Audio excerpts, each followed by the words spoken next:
Hello बच्चों, क्या हाल चाल है। सभी लोग अच्छे हैं। मैं हूं अब्दुल सर। आज मैं आप लोगों को बायोलॉजी का बहुत ही इम्पोर्टेंट टॉपिक श्वसन के बारे में पढ़ाऊंगा, जिसका नाम है श्वसन तंत्र, रेस्पिरेटरी सिस्टम। चलिए आज हम लोग रेस्पिरेटरी सिस्टम के बारे में पढ़ते हैं। तो रेस्पिरेटरी सिस्टम इसको कहते हैं श्वसन तंत्र। ठीक है, श्वसन तंत्र के बारे में हम लोग लंग्स से रिलेटेड, फेफड़े से रिलेटेड जितने भी घटनाएं हैं, जितने भी जीवन चक्र हैं, उनको हम लोग पढ़ेंगे। तो देखिए श्वसन क्या होता है, सबसे पहले इसको जानिए। श्वसन एक ऑक्सीकरण अवस्था होता है। ऑक्सीकरण, श्वसन श्वसन एक ऑक्सीकरण अवस्था होता है। ऑक्सीकरण अवस्था का मतलब ऑक्सीडेशन इसको कहते हैं। इंग्लिश में कहते हैं ऑक्सीडेशन, हिंदी में कहते हैं ऑक्सीकरण। मतलब ऑक्सीजन को लेना और कार्बन डाइऑक्साइड को छोड़ना श्वसन कहलाता है। इसके भी दो फेज होते हैं। इसके आगे वाली अभी आगे बताएंगे कि इनके दोनों फेज क्या होते हैं। तो पहले जानिए कि ऑक्सीकरण अवस्था है। ऑक्सीकरण अवस्था का मतलब ऑक्सीजन जो हम लोग लेते हैं इसको ऑक्सीकरण अवस्था कहते हैं। ठीक है, श्वसन में ऊर्जा और उष्मा बनते हैं, बहुत मात्रा में ऊर्जा और उष्मा बनता है। मतलब यह एक कैटाबोलिक रिएक्शन भी है। इसको कैटाबोलिक रिएक्शन कहते हैं। कैटाबोलिक रिएक्शन का मतलब जब हम सांस लेते हैं, ऑक्सीजन हमारे अंदर जाता है तो यह भोजन और अन्य पदार्थों को भी पचाने में मदद करता है। और जब भोजन पचता है तो हमें क्या मिलती है? ऊर्जा मिलती है। और भोजन को पचाने के दौरान ऊर्जा, उष्मा का संचरण होता है, उष्मा निकलती रहती है, इसीलिए इसको हम कैटाबोलिक रिएक्शन भी कहते हैं। अब देखिए श्वसन के अंग, कौन कौन से श्वसन के अंग होते हैं उसके बारे में जान लीजिए। कौन कौन से जीवधारी किस प्रकार श्वसन करते हैं। तो सबसे पहले हम लोग यहाँ हेडिंग डाल दें, श्वसन के अंग। देखिए श्वसन के अंग, सबसे पहले हम लोग स्तनधारी हैं तो स्तनधारी से शुरू करते हैं कि स्तनधारी किस अंग से सांस लेता है। पहले तो हम लोग ये सोचते थे कि हम लोग नाक से सांस लेते हैं, मुंह से सांस लेते हैं, लेकिन ऐसा नहीं है। ये बस एक मार्ग है, नाक और मुंह सांस लेने वाली मार्ग है। सांस हम लोग अपने फेफड़े से लेते हैं। जब हम सांस लेते हैं तो फेफड़ा फूल जाता है, फिर सांस छोड़ते हैं तो फेफड़ा जो हमारी होती है पिचक जाती है। तो फेफड़ा जो है हमारे श्वसन के अंग हैं, नाक और मुंह बस रास्ते हैं। ठीक है, तो स्तनधारी जितने भी सजीव स्तनधारी हैं ये सभी किससे सांस लेते हैं? फेफड़े से। ठीक है, फेफड़े सांस लेते हैं।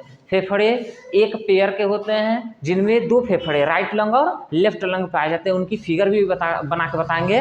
तो स्तनधारी फेफड़े से सांस लेते हैं। उसके बाद दूसरा देखेंगे कीट या कीड़े मकोड़े, यहाँ पे लिख सकते हैं कीड़े मकोड़े। ठीक है, कीड़े मकोड़े किससे सांस लेते हैं? ट्रैकिया से। ट्रैकिया, ठीक, ट्रैकिया से। इसको हम लोग हिंदी में श्वास नाल, ठीक है, ट्रैकिया को श्वास नाल भी कहते हैं। ठीक है ना, इसको विंड पाइप या श्वास नाल कहते हैं। तो याद रखिएगा, स्तनधारी फेफड़े सांस लेते हैं, कीड़े मकोड़े ट्रैकिया या श्वास नाल से सांस लेते हैं।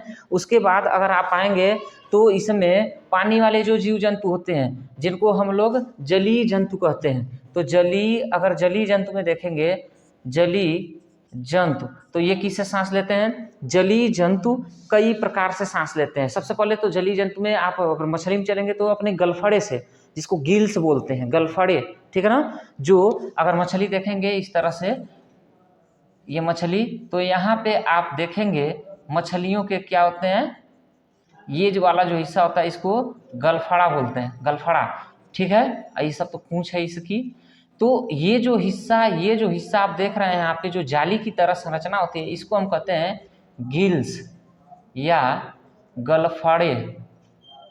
ठीक है, तो जलीय जंतु जो मछलियाँ होती हैं ये किससे सांस लेती हैं? गलफड़े से सांस लेती हैं। ये साइड में गलफड़े होते हैं, खुलते रहते हैं, बार बार मुंह खोलते हैं, पानी को अंदर लेते हैं, ऑक्सीजन ऑब्जर्व करते हैं और कार्बन डाइऑक्साइड को गलफड़े से बाहर निकाल देते हैं। उसके बाद मछलियाँ गलफड़े सांस लेती हैं। मेंढक, जलीय जंतु मेंढक भी हैं, ये उभयचर में आते हैं। मेंढक उभयचर वह प्राणी जो जल और स्थल दोनों पे रहे उसे उभयचर कहते हैं। जैसे कि मेढक, तो मेढक देखिए 3 अवस्थाओं में सांस लेता है। पानी में रहेगा तो वो किससे सांस लेगा, जमीन पे रहेगा किससे सांस लेगा, और अगर वह जमीन के अंदर घुस जाए, सुषुप्तावस्था में चले जाए, मिट्टियों में एक समय आता है कि मिट्टियों में घुस के बैठे रहते हैं 2-4-6 महीने के लिए, उसे सुषुप्तावस्था कहते हैं।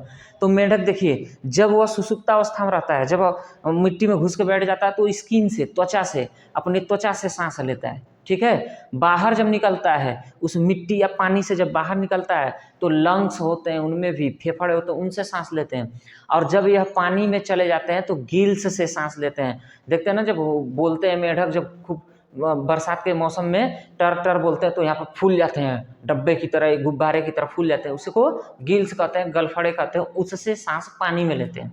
ठीक है ना। तो सुषुप्तावस्था में किससे, मॉइस्ट स्किन, भीगी हुई अपनी नमी वाली चमड़ी से सांस लेते हैं।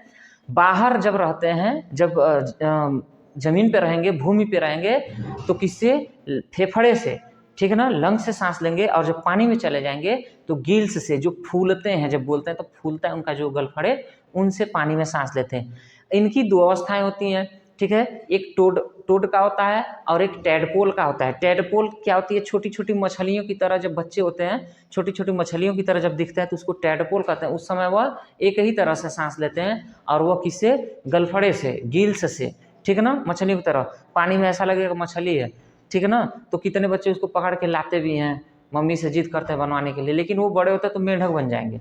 ठीक है, और फिर टोड का अवस्था होता है, जब बड़े हो जाते हैं, जब उभयचर हो जाते हैं, पानी और जमीन दोनों पर रहने लगते हैं, बड़े हो जाते हैं, कूदने लगते हैं, तो उसको टोड अवस्था कहते हैं। ठीक, तो ये समझ में आया होगा। स्तनधारी फेफड़े सांस देंगे, कीड़े मकोड़े ट्रैकिया श्वासनाल होता है, जिसको विंड पाइप भी बोलते हैं, उससे सांस लेते हैं। जलीय जंतु जो मछलियां होती हैं, ये गिल्स, पानी में रहती है तो गलफड़े से सांस लेती हैं। और मेंढक जो होते हैं वह 3 तरह से सांस लेते हैं, भीगी हुई चमड़ी से, अपने मॉइस्ट स्किन जिसको कहते हैं, जब सुषुप्तावस्था में रहते हैं, और जब बाहर रहते हैं तो फेफड़े से, और जब पानी में रहते हैं तो गिल से, यानी कि गलफड़े से सांस लेते हैं। अब देखिए, ये जो रेस्पिरेशन जो मनुष्य करते हैं, यह 2 प्रकार से होती है। इनकी 2 अवस्थाएं होती हैं। ब्रीदिंग, जिसको श्वास कहते हैं, श्वास कहते हैं, और एक होता है रेस्पिरेशन, जिसे श्वसन कहते हैं। तो 2 प्रकार से ह्यूमन बींग्स सांस लेते हैं। एक होता है ब्रीदिंग, और एक दूसरा क्या होता है, इसको कहते हैं रेस्पिरेशन। ब्रीदिंग को हिंदी में कहते हैं श्वासोच्छ्वास,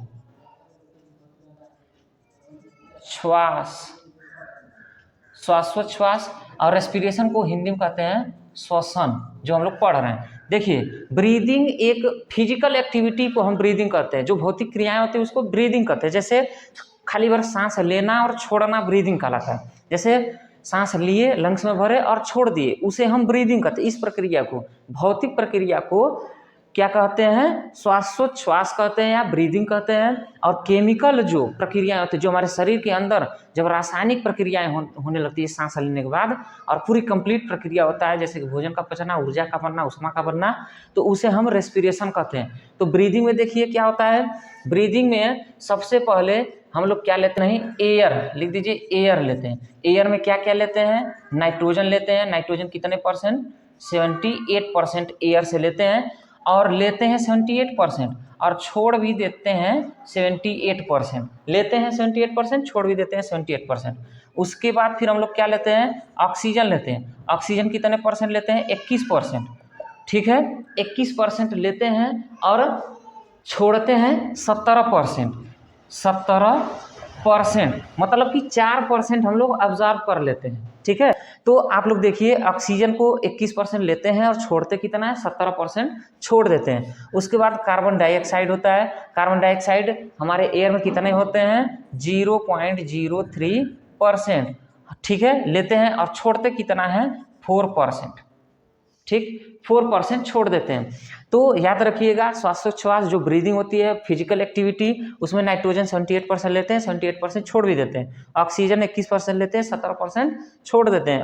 कार्बन डाइऑक्साइड जो होता है ये 0.03% लेते हैं और 4% छोड़ देते हैं इसको, ठीक है। उसके बाद रेस्पिरेशन में चलेंगे तो रेस्पिरेशन एक केमिकल ये मैकेनिज्म है, केमिकल रिएक्शन है।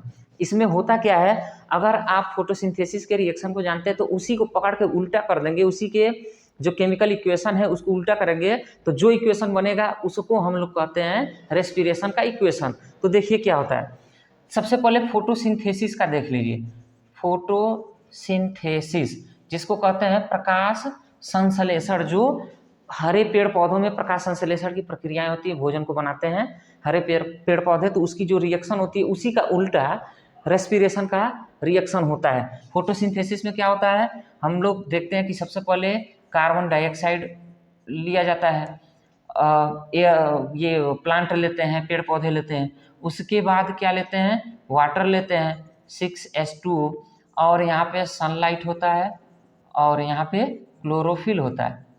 क्लोरोफिल होता क्या है, कार्बन डाइऑक्साइड वाटर से बनाते हैं C6H12O6 ग्लूकोज बनाते हैं, और छोड़ते क्या है पेड़ पौधे, ऑक्सीजन को छोड़ देते हैं ऑक्सीजन को छोड़ देते हैं। अब देखिए इसी को पकड़ के यहाँ पे कार्बन डाइऑक्साइड वाले को और ऑक्सीजन वाले को पकड़ के ऐसे उल्टा कर देंगे, इसी को पकड़ के उल्टा कर देंगे और जो रिएक्शन बनेगा वह श्वसन का रिएक्शन बनेगा। तो इसमें क्या होगा, सबसे पहले हम लोग क्या लेते हैं, ऑक्सीजन लेते हैं, ठीक है। उसके बाद क्या बनता है, ऑक्सीजन लेते हैं तो ग्लूकोज बनता है, और यहाँ पे ये नहीं सनलाइट क्लोरोफिल नहीं होगा, इसमें यही है कि सनलाइट और क्लोरोफिल नहीं होगा, यहाँ पे रिएक्शन होगा।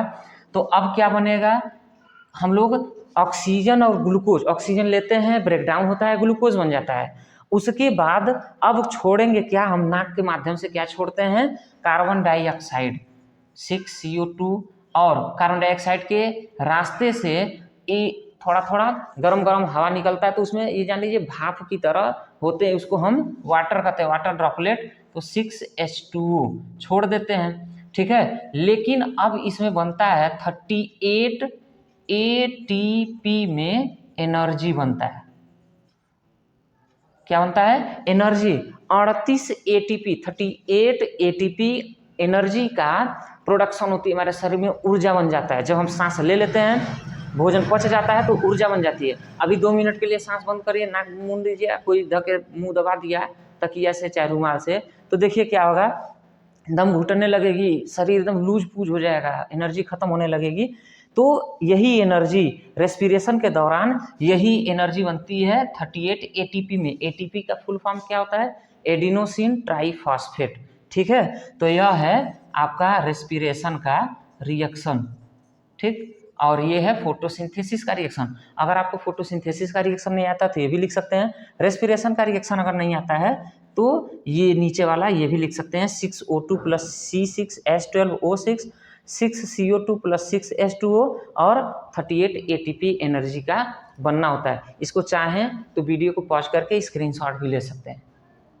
चलिए देखिए, अब हम लोग श्वसन मार्ग के बारे में पढ़ेंगे, ठीक है ना। कौन कौन से ऐसे मार्ग हैं, कौन कौन से रास्ते हैं जिससे सांस होते हुए या एयर जो होते हुए, ऑक्सीजन होते हुए हमारे लंग्स में जाके फिल होते हैं, भरते हैं। तो आइए यहाँ पे देखते हैं श्वसन मार्ग पहले होता क्या है। तो देखिए श्वसन मार्ग को इस तरह से परिभाषित करते हैं कि जिस मार्ग से होते हुए वायु हमारे फेफड़े में जाके भरता है उसे श्वसन मार्ग कहते हैं। तो देखिए यह लगभग 10 भागों में इसको डिवाइड किए जाते हैं। श्वसन मार्ग 10 भागों में बंटते हैं। पहला है नासा छिद्र, इसको इंग्लिश में नासल पैसेज कहते हैं। नासा छिद्र, ये जो नाक के पास जो 2 छिद्र हैं इसको नासल छिद्र कहते हैं। इसमें म्यूकस भरा रहता है और इसमें हेयर होते हैं। हेयर मतलब बाल, छोटे छोटे बाल होते हैं जो बाहरी धूल के कणों को हमारे लंग्स में या हमारे बाकी सब जितने भी यहाँ पे अंग हैं उसमें जाने से बचाते हैं, ठीक है। उसके बाद फिर दूसरा जो है नासा कपाट, इसको कहते हैं। नासा कपाट जो हमारा ऊपर का जो हिस्सा होता है, ये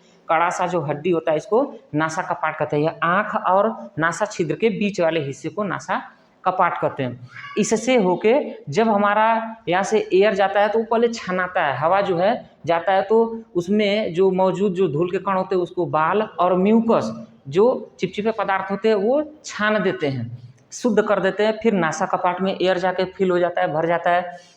फिर वहाँ से जब हम खींचते हैं तो फेरिंग्स में, जिसको ग्रसनी कहते हैं, क्या कहते हैं, ग्रसनी, फेरिंग्स को ग्रसनी कहते हैं। जब मुंह खोलते हैं जो हिस्सा हमारे अंदर दिखता है यहाँ पे गले के इस वाले हिस्से में मुंह खोलते ही जो हिस्सा दिखता है उसको ग्रसनी कहते हैं। वहाँ पे एयर चला जाता है, ठीक है, उसको ग्रसनी कहते हैं। उसके बाद लैरिंग्स में एयर जाके फिर लैरिंग्स से होते हुए जाता है, लैरिंग्स को हम स्वर तंत्र कहते हैं। स्वर तंत्र मतलब आवाज उत्पन्न करने वाले अंग को स्वर तंत्र कहते हैं। वह अंग जो आवाज उत्पन्न करे, जैसे हम बोल रहे हैं, आप बोलते हैं तो जो आवाज निकलती है यह लैरिंग्स से ही निकलती है, ठीक है। अगर आवाज हम ये दबाएंगे लैरिंग्स तो आवाज हमारी दब जाएगी, फट के निकलेगी या तो बंद हो जाएगी। तो वहाँ पे एयर जाता है, फिर वहाँ से होते हुए नीचे गुजरता है जिसमें हम लोग ट्रैकिया कहते हैं। अब यहाँ से ट्रैकिया से हम आपको फिगर बना के दिखाते हैं ट्रैकिया से किस तरह से एयर जाता है। तो देखिए ये जो है थोड़ा और मोटा बना देते हैं,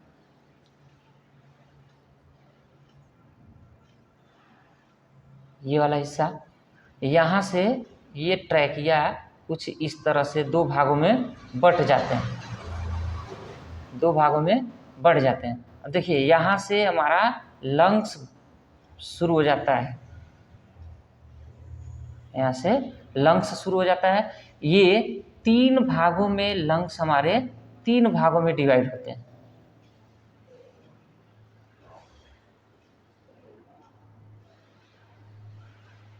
इस तरह से। फिर उसके बाद यहाँ से इधर दूसरा वाला लंग्स बनता है इस तरह से, और ये दो भागों में बस डिवाइड होते हैं, ये वाला हिस्सा दो भागों में बढ़ते हैं। अब देखिए ये हो गया आपका राइट लंग, ये हो गया लेफ्ट लंग, इसको कहते हैं राइट लंग, और इसको हम लोग क्या कहते हैं, ये राइट लंग, और ये है लेफ्ट लंग, ठीक, लेफ्ट लंग। देखिए ये तीन हिस्से में लंग बंटता है, ठीक। तो इसको अभी बताएंगे, पहले ट्रैकिया समझिए। देखिए इसको, इस हिस्से को भी अभी हम थोड़ा सा मिटा दें, क्योंकि और भी फिगर इसमें बनाएंगे तो समझ नहीं पाएंगे आप लोग, इसको बदले मिटा देते हैं। ये तो आपको समझने के लिए बताया हूँ कि ये तीन हिस्से में राइट लंग और दो हिस्से में लेफ्ट लंग बटे होते हैं। तो देखिए अब जैसे ही लैरिंग्स से हमारी जो एयर नीचे सरकता है तो वह जाता है ट्रैकिया में, और ट्रैकिया किस हिस्से को कहते हैं, ये वाले हिस्से को, जहाँ पे सी शेप में, सी के आकार में बने हुए कुछ कार्टिलेज पाए जाते हैं, इस तरह से सी के आकार में बने हुए कार्टिलेज पाए जाते हैं जो लंग में, फेफड़े में जाके धंसे हुए होते हैं। अब यहीं से अगर आप देखेंगे तो यहीं से ये इस तरह से कंछा, इस तरह से बहुत सारे कंछा या शाखे की तरह ये बंट जाते हैं, ठीक है। ऐसे इसमें भी ये शाखे की तरह बंट जाते हैं, ये शाखा युक्त होते हैं, ठीक है। क्यों शाखा युक्त होते हैं इसको भी मैं बता रहा हूँ अभी। तो देखिए ये है, ये वाले हिस्से को हम लोग कहते हैं ट्रैकिया, ट्रैकिया या विंड पाइप, विंड पाइप भी कहते हैं, ट्रैकिया या विंड पाइप कहते हैं, जिससे एयर होते हुए हमारे लंग्स में जाता है। यह इसके ऊपर सी शेप्ड, सी के आकार में थोड़े से बेंड हुए, मुड़े हुए आकार में कार्टिलेज पाए जाते हैं। कार्टिलेज क्यों पाए जाते हैं, क्योंकि यह, मैं आपको पिछले वीडियो में, बोन वाले वीडियो में या स्केलेटल सिस्टम की जो वीडियो अगर आप लोग देखे होंगे मेरे यूट्यूब चैनल पे, तो इसमें बताया कार्टिलेज किसके बने होते हैं। कार्टिलेज फिर बता देता हूँ कैल्शियम फास्फेट के बने हुए नरम हड्डी होते हैं, ठीक है। तो इस पे पाए जाते हैं। फिर यहाँ से एयर जब आता है ट्रैकिया से होके तो ये दो भागों में बंटता है, जिसको हम लोग ब्रोंकी कहते हैं। इन दोनों भागों को, इसको और इसको क्या कहते हैं, ब्रोंकी, ब्रोंकी कहते हैं। जब ट्रैकिया से पहले क्या होता है, नासा छिद्र में, नासल पैसेज में एयर जाता है, फिर क्या होता है नासा कपाट में, यहाँ पे जो आता है हड्डी में आता है नासा कपाट में, फिर क्या होता है फेरिंग्स में जाता है, फेरिंग्स से फिर लैरिंग्स में जाता है, लैरिंग्स से फिर एयर ट्रैकिया में यहाँ पे आता है। ट्रैकिया से यह एयर क्या होता है, दो भागों में बट जाता है, जिसको ब्रोंकी कहते हैं। ठीक है, ब्रोंकी में अब ये जब जाएंगे तो ये जो शाखा युक्त होते हैं, शाखा के समान संरचना, इसमें देखेंगे शाखा, ऐसा लगेगा पेड़ की टहनियाँ हैं। इस शाखा में जब एयर जाता है तो इन शाखा को हम लोग क्या कहते हैं, ब्रोंकियोलस कहते हैं। क्या, ब्रोंकियोलस। ठीक है, इस शाखा को और इस शाखा को ब्रोंकियोलस कहते हैं, जो दोनों लंग्स में जाके धसे हुए शाखा युक्त एक संरचना बनाता है, ब्रोंकियोलस उनको कहते हैं। अब इन ब्रोंकियोलस में अंगूर के समान संरचना बने होते हैं, अंगूर की तरह, गुच्छे की तरह, जैसे अंगूर का गुच्छा होता है आप लोग उठाते हैं, सेम ऐसे ही अंगूर की ही गुच्छों की तरह इसमें गोल गोल गुच्छे लगे होते हैं। उनको हम लोग क्या कहते हैं, इस तरह से अंगूर की तरह इस तरह से ये गुच्छे इनमें लगे होते हैं, जिनको हम लोग एल्वोली कहते हैं।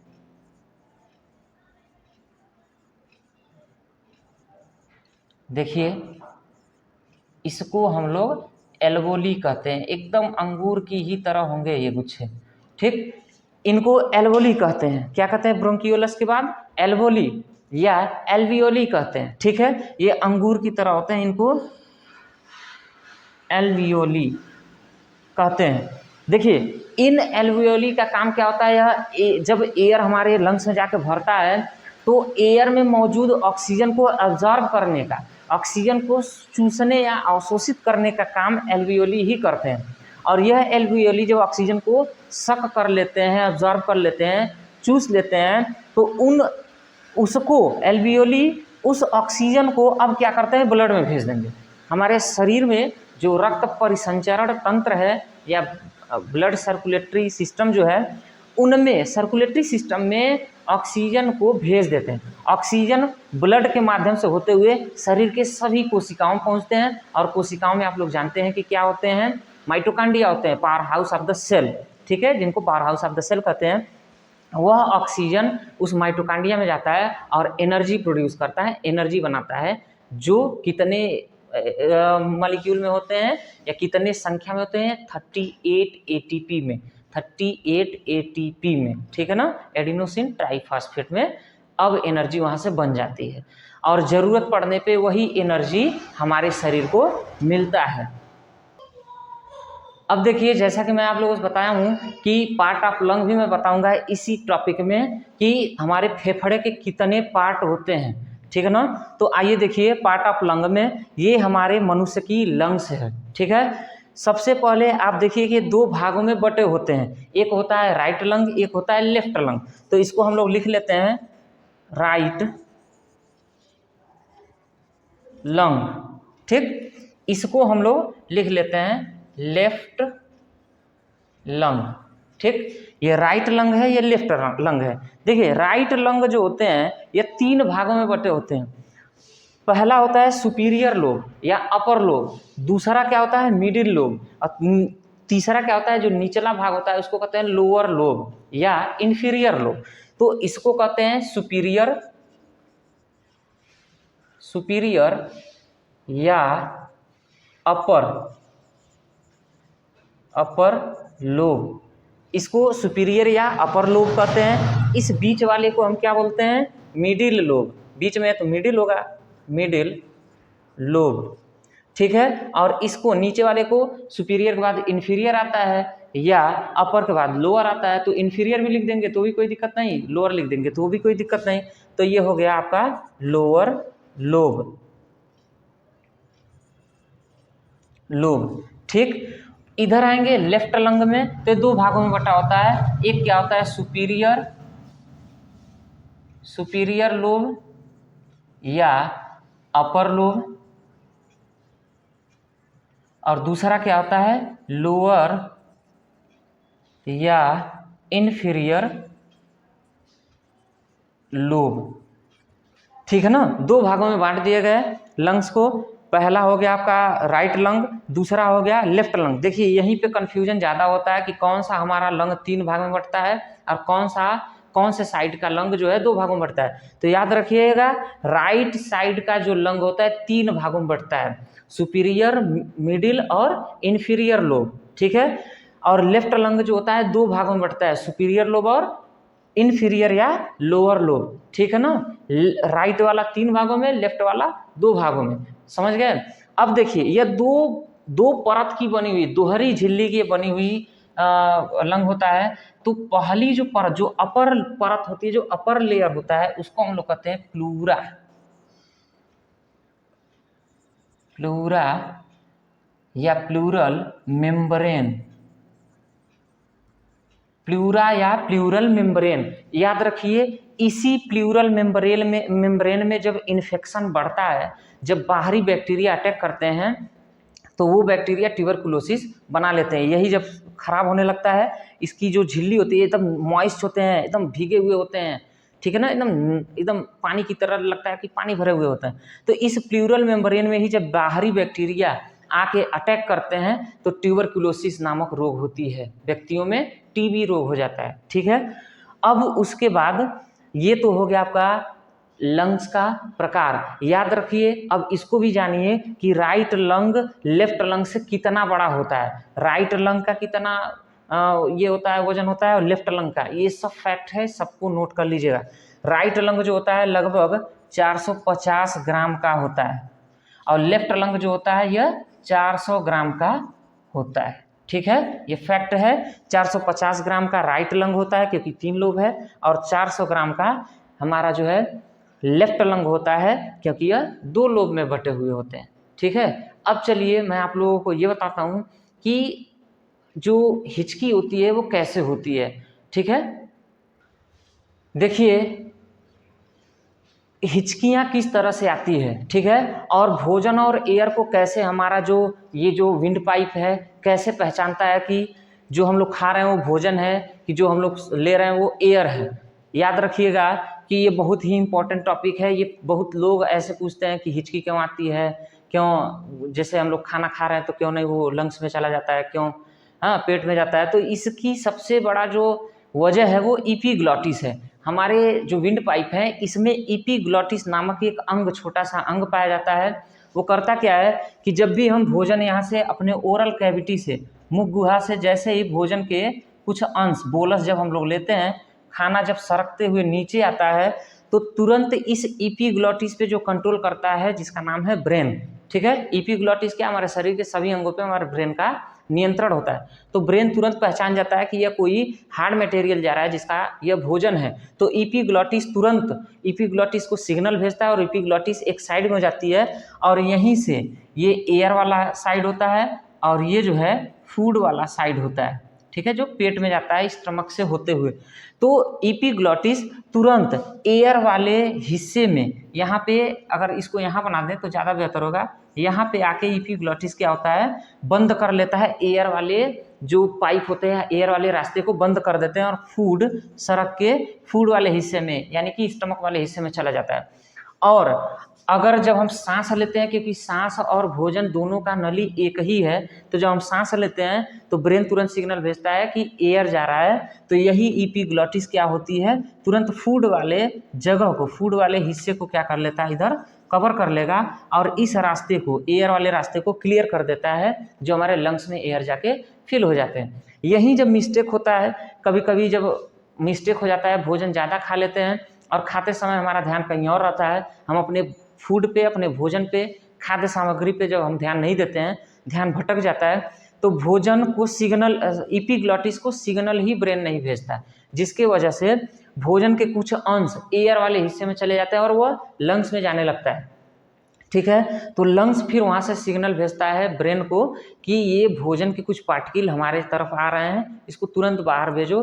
तो डायफ्राम क्या होता है, तुरंत धक्का देना शुरू करता है। इसी लंग्स के नीचे एक डायफ्राम होता है, इस तरह से वह डायफ्राम तुरंत लंग्स को पुश करने लगता है, ऊपर की तरफ धक्का देने लगता है, जिससे कि वो जो भोजन के जो कण होते हैं वो धक्का दे दे के इधर आने लगते हैं फूड वाले एरिया के तरफ। तो इस तरह से हिचकियाँ आती हैं, ठीक है।